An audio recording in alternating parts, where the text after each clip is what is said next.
Hi there, Brandon. My name's Brett. I'm a nurse here at Class of CC. How are you doing this Hey, morning? I'm doing okay. Doing all right. How are you? I'm doing all right. So, I was looking at your chart, and I see that you were diagnosed with asthma yesterday. I see a pamphlet there, they gave actually. me the information on this, but yeah, I was all of a sudden I was yesterday actually I was I had to go to the emergency department because I've Oh, had an issue when it comes to breathing. I was fine at one point, and all of a sudden just this heavy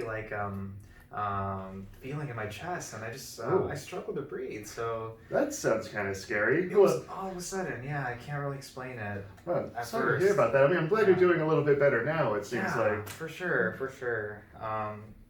But, actually, one of the reasons I'm here is to teach you about your condition. So, why don't we Great. start with what do you actually know about asthma? Well, believe it or not, I don't know too much about it. I haven't really had much of a breathing issue until recently. It's been coming episodically, Oh. so I haven't really looked into asthma. No one in my family has it, so I know very little about it, to be Yep, honest. yep, that's actually pretty common. Before I even went Okay. to school, all I knew was Okay. a breathing condition. That's all I Good. really knew. Glad I'm So not the only one. I understand. Good. So you kind of want to know what's going on in your lungs, I assume. And so first, I'll just start with some really basic anatomy of the lungs, so you kind of can see what I'm referring to. Great. Okay. So I've got this pamphlet here. Okay. So essentially, when you breathe, your air goes in through your windpipe, or it's actually called your trachea, and it goes down into these big branches called bronchi, and then they split into even smaller branches called bronchioles. You notice they kind of look like tree branches. Yeah. And your asthma reactions are happening in those little bronchioles here at the end of the trees, Okay. Deep in the lungs. deep in the lungs. Okay. Yeah, and so. Okay. What's basically happening in asthma is your bronchioles are just super sensitive to chemicals or other allergen type materials.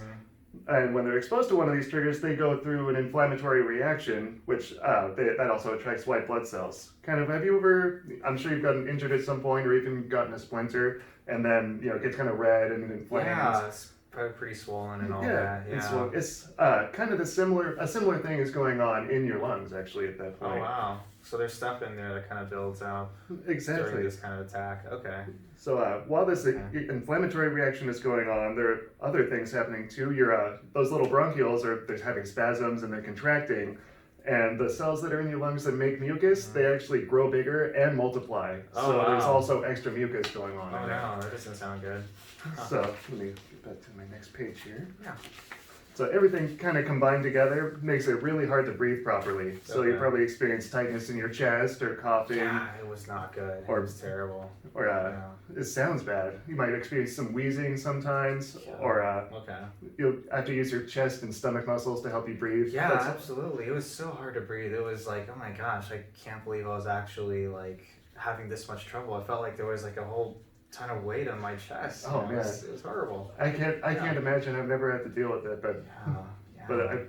I'm here to help, Thank you. Yeah. of course. And it's really important to identify what causes all these symptoms. What are your specific triggers, especially because each time you have one of those asthma attacks, it actually causes permanent changes into your lung structure. Oh no. So Okay. identification is probably the most important part. Okay. Now that we've talked about kind of the basic anatomy of the lungs and an overview of what's going on during an asthma attack, what other sorts of things do you want to know? Well, I'm really concerned about what to do during my next attack. I know this is going to be an every now and then kind of thing, and it's not the only time, I'm sure. Sure. I was talking to my doctor, and he mentioned this thing actually that he gave me. It's called an inhaler. I've heard about this stuff before, but I've never used one. He did show me the basics, but like, what should I?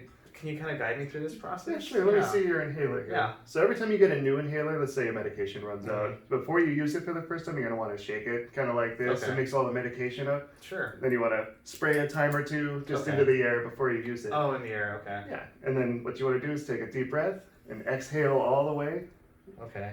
and then start breathing in with a mouthpiece about an inch or two away from your mouth. Okay. Breathe in slow, and while you're breathing, click back. Breathe all the way in, and hold it for as long as you can. Okay. About 10 seconds or so is best. Okay. And then slowly exhale using pursed lip breathing. Kind of Pursed lips. Okay. So Yeah. like Okay, kind of like kissy face or Kind of kissy face, or like Okay, you're about to okay. whistle. Oh, okay. Okay. And then just exhale as slowly as you can. Okay. Over about 10 seconds or so is best. Okay. And that's really all you have to do for your inhaler. Good. Well, that's not too bad then. Okay. No, not really. And there are times you might have just some shortness of breath, not really a full-blown asthma attack, and you can actually use that pursed lip breathing to help your lung function and help you breathe better. Good. So you don't always have to have your inhaler, but it is Okay. handy to have it with you. Good. Okay. Absolutely. Okay. Okay, can you go ahead and show me the use of the inhaler, just so we can make sure it's stuck? Yeah, so when it comes to this, of course, I have to breathe in and out first. I believe I press this in the air a couple times, just kind of let it all out to kind of see that there's... If it's a brand new inhaler. Well, yes. if it's brand new, of course, like this one. And then I take a deep breath, inhale, exhale, and then inhale again, and then from a distance spray. About an inch or two away, so pretty close. So pretty close, not a big distance. Okay. Yeah. Inhale. Okay. Yeah. And then just once or twice, I believe, right? Just one to press one all the big way one. down as Okay. you're breathing in. Gotcha. That's really all there is to it. Okay.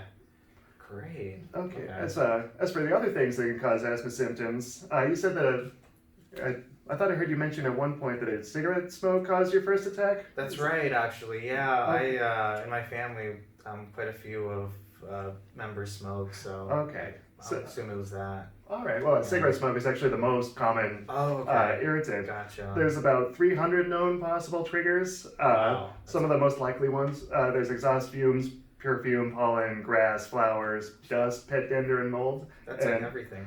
Just about everything. Oh, not to mention viruses and bacteria. Okay. Do you go on runs or exercise at all? Yeah, I try to exercise, go on runs at least like twice a week. So it's every now and then kind of thing. Okay. Well, if you're able to, I don't know, depending on where you officially live, but try to avoid running in the cold, because not only does vigorous exercise they can cause asthma attacks, but cold air can actually make them much worse. Wow. Okay. Yeah, I've been running outside for every now and then kind of thing, and yeah, I've noticed some trouble towards the end of it, so I'll be aware of that now. Okay. Yeah, okay. So we've gone over a few things: basic lung anatomy, the causes of an asthma attack, how to use your inhaler, pursed lip breathing, and what sorts of irritants you should mostly avoid. Do you have any other questions right now about anything else regarding asthma? No, I think that covers it for now. Awesome. So just as a recap, why don't you go and just tell me a thing or two that you learned, just to teach back to me. Yeah, so it seems like this disease or this condition that I have, it's common, of course, and it occurs due to irritants in the lungs, and as they go in down the trachea, or bronchioles. That's okay.